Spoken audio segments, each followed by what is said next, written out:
নমস্কার বন্ধুরা, কেমন আছেন সবাই? মণিমালার গার্ডেনিং অ্যান্ড লাইফস্টাইল চ্যানেলে আপনাদের স্বাগত। আজকে পদ্মের পরিচর্যা, পদ্মের গাছের টিউবার প্রতিস্থাপন নিয়ে আজ একটা ভিডিও দেব। কিভাবে পদ্মের টিউবার বসাতে হবে, কিভাবে মাটি প্রস্তুত করতে হবে, সেই ব্যাপারে আপনাদের কিছু জানাবো। এটা 3 মাস আগে বসানো একটা গাছ। দেখুন কত কুড়ি আছে, ফুলও বেশ ভালোই দিচ্ছে। তো চলুন এখন আমি মাটি প্রস্তুতি কিভাবে করছি দেখে নেওয়া যাক। দেখুন 1 গামলা মতো মাটি নিয়েছি, এটা জল দিয়ে ভিজিয়ে রেখেছিলাম 2 ঘন্টা আগে। এখন এটা কাদা কাদাভাবে একটু মেখে নেওয়া হচ্ছে। আর এখানে নিয়েছি গোবর সার গুঁড়ো করে নিয়েছি। 2 ইঞ্চি মতো গোবর সার দিতে হবে এই গামলাতে। এগুলো 100 টাকার গামলা। 100 টাকার গামলার মধ্যেই পদ্মার টিউবার বসাবো, তাই গোবর সার দিয়ে এটা 2 ইঞ্চি মতো গোবর সার দিয়ে আমি এটা কিছুটা ভর্তি করেছি।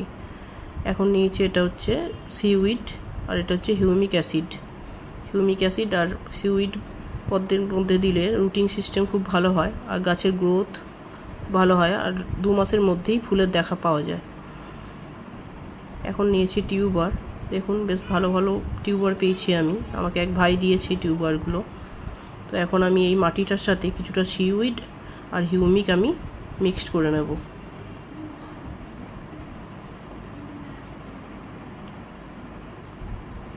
সিউইড হিউমিক দিয়ে মাটিটা ভালোভাবে মিক্সড করে কাদা কাদা যে মাটিটা হয়েছে সেটা গোবরের সারের উপরে দিয়ে এটাকে সমান করে নেব।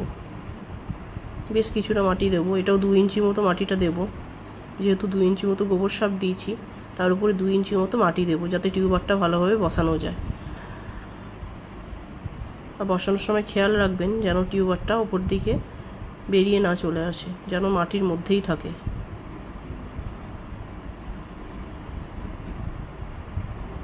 এটা একটা হোয়াইট পিওনি টিউবার, আইডি হচ্ছে হোয়াইট পিওনি। দেখুন কুড়িও আছে।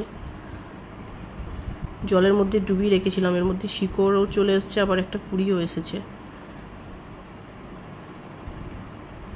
তো এটা এখন আমি প্রতিস্থাপন করছি। দেখো যে শিকড়গুলো আছে এগুলো হালকা করে হাতে করে দাবিয়ে দাবিয়ে বসিয়ে দিতে হবে, এগুলো যেন উপরে উঠে না থাকে।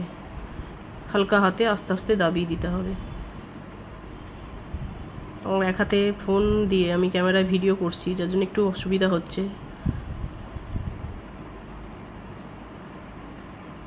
দেখুন বেশ ভালোভাবে দাবিয়ে এটাকে বসিয়ে দিচ্ছি। লিভগুলো অবশ্যই উপরে রাখবেন। এই কুড়িটাও আস্তে করে উপর দিয়ে তুলে দিচ্ছি। কুড়িটা ফুটবে কিনা জানি না, আস্তে আস্তে গামলার গা বেয়ে জল দিতে হবে। উপর থেকে জল দিলে টিউবারটা ভেসে উঠবে, যার জন্য আস্তে আস্তে অল্প অল্প জল নিয়ে গামলার গা বেয়ে দিলে আস্তে আস্তে গামলাটা ভর্তি হয়ে যাবে।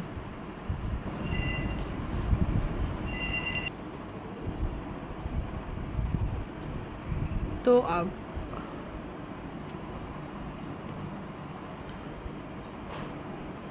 এখন অল্প কিছুটা জল দিয়ে গামলাটা ভর্তি করব, বেশি জল এখন দেব না।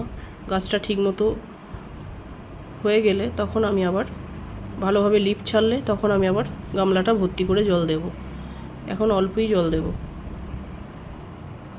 তো আমার এখন টিউবার প্রতিস্থাপন হয়ে গেছে।